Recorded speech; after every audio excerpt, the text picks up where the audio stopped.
గ్రామాల అభివృద్ధి ధ్యేయంగా కూటమి ప్రభుత్వం పనిచేస్తుందని, గ్రామాల్లో పరిశుభ్రతను పెంపొందించేందుకు ప్రభుత్వం స్వచ్ఛరథం కార్యక్రమం నిర్వహిస్తోందని కాకినాడ రూరల్ ఎమ్మెల్యే పంతం నానాసి తెలిపారు. కాకినాడ రూరల్ ఎమ్మెల్యే క్యాంపు కార్యాలయంలో కరప మండలానికి ఏర్పాటు చేసిన స్వచ్ఛ రథాన్ని శుక్రవారం ఎంపీడీఓతో కలిసి ఎమ్మెల్యే పంతం నానాసి ఘనంగా ప్రారంభించారు. అనంతరం సీఎం రిలీఫ్ ఫండ్ చెక్కుల పంపిణీ కార్యక్రమం నిర్వహించారు. చిన్నారి తోట భారతి కుటుంబానికి 3,28,000 రూపాయల చెక్కును, బ్రెయిన్ స్ట్రోక్ తో బాధపడుతున్న పబ్బినిడి వీరకుమార్ కుటుంబానికి 65,000 రూపాయల చెక్కును అందజేశారు.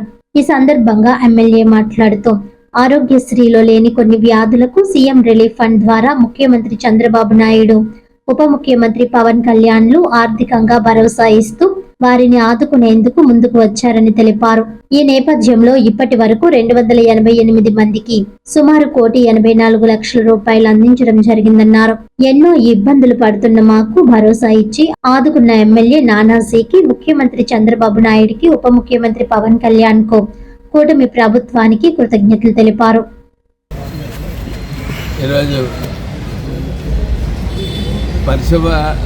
పరిసరాలు పరిశుభ్రంగా ఉండాలనే ఆలోచనతో మన ఇంట్లో ఉన్నటువంటి తడి చెత్త, పొడి చెత్తను కూడా కాంపోస్ట్ చేసుకోవడానికి వేరే రెండు రకాలుగా ఉపయోగించుకోవడానికి దాని నుంచి అనేకమైన ఉత్పత్తులు కూడా తీసుకురావడానికి ఆలోచనతో కాకినాడ మున్సిపల్ కార్పొరేషన్లో ఎప్పటి నుంచో కూడా తడి చెత్త, పొడి చెత్త ప్రాసెస్ నడుస్తోంది. ఇవాళ గౌరవ ముఖ్యమంత్రి గారు పవన్ కళ్యాణ్ గారు మన రావులపేట పంచాయతీకి ఒక వెహికల్ పంపించడం జరిగింది.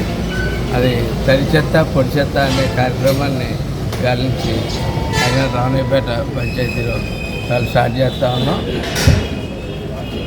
ఇవాళ నుంచి పర్టికులర్ టైమింగ్స్లో ఈ రథం ఏదైతే ఉందో దీంట్లో తడి చెత్త, పొడి చెత్త దీన్ని ప్రతి చోటుకి వస్తుంది. దాన్ని మనం వచ్చినప్పటికే మీకు మేము త్వరలో కూడా ఏదో స్వచ్ఛంద సంస్థల ద్వారా కానీ మేము కానీ ఆర్థికంగా బాగున్న వాళ్ళు కానీ ఇంట్లో ఆ 2 రకాల డబ్బాలు పెట్టుకుంటే గ్రీన్ అండ్ రెడ్ కలర్ పెట్టుకుని తడి చెత్త, పొడి చెత్త ఇస్తే దాన్ని సపరేట్గా ఇస్తే మేము సపరేట్గా తీసుకుని పట్టుకుని వెళ్ళి దీన్ని ఎక్కడికైతే కాంపోస్ట్ చేసుకున్నామో అక్కడికి పంపించడం జరుగుతుంది.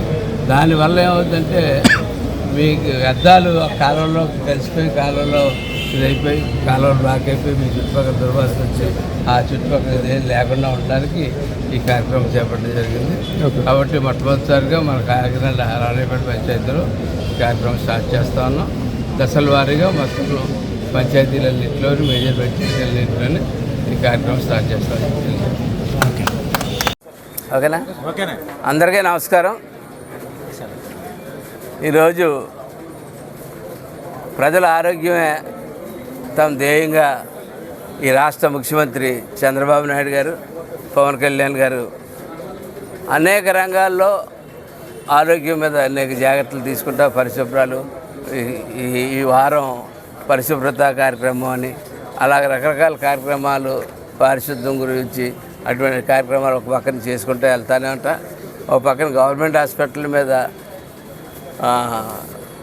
అలాగే ఇంటెన్సివ్ కేర్ బెడ్లు పెంచుకుంటా, వెంటిలేటర్లు పెంచుకుంటా, ఆరోగ్యశ్రీలో మరికొన్ని వ్యాధులను కలుపుకుంటా ముందుకు వెళ్తున్న తరుణంలో ఇవన్నీ దాటిన తర్వాత కూడా కొన్ని సెక్షన్స్లో ఆరోగ్యశ్రీలో లేనటువంటి జనరల్ హాస్పిటల్లో అందుబాటులో లేనటువంటి కొన్ని సేవల్ని ప్రైవేట్ హాస్పిటల్లో చేయించుకుంటుంటే వారు ఆరోగ్యశ్రీ కార్డు పరిధిలోకి రానప్పటికీ కూడా కొన్ని సందర్భాల్లో ఏమవుతుందంటే వారికి కుటుంబానికి ఇంట్లో ఒక వ్యక్తికి ఏమైనా అనారోగ్యం పాలైతే ఈ రోజుల్లో కుటుంబం అంతా ఆర్థికంగా అనారోగ్యం పాలవుతుంది.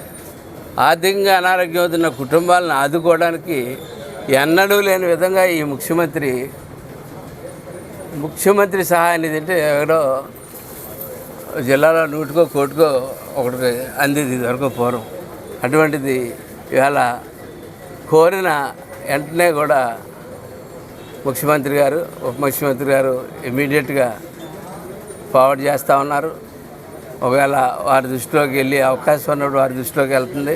వారి దృష్టిలోకి వెళ్ళే అవకాశం లేనప్పటికీ కూడా ఆయన ఒక వింగ్ని పెట్టి ప్రత్యేకంగా సీఎం రిలీఫ్ ఫండ్కి ఒక వింగ్ని పెట్టడం జరిగింది. సెక్రటరియట్లో పెట్టి అక్కడ ఎమ్మెల్యేలు కానీ ఒక బాధ్యత గల నాయకత్వం ఎవరైనా ఉన్నటువంటి వారు ఎవరైనా సరే రికమెండ్ చేసినా తప్పకుండా చేస్తూ ఉన్నారు.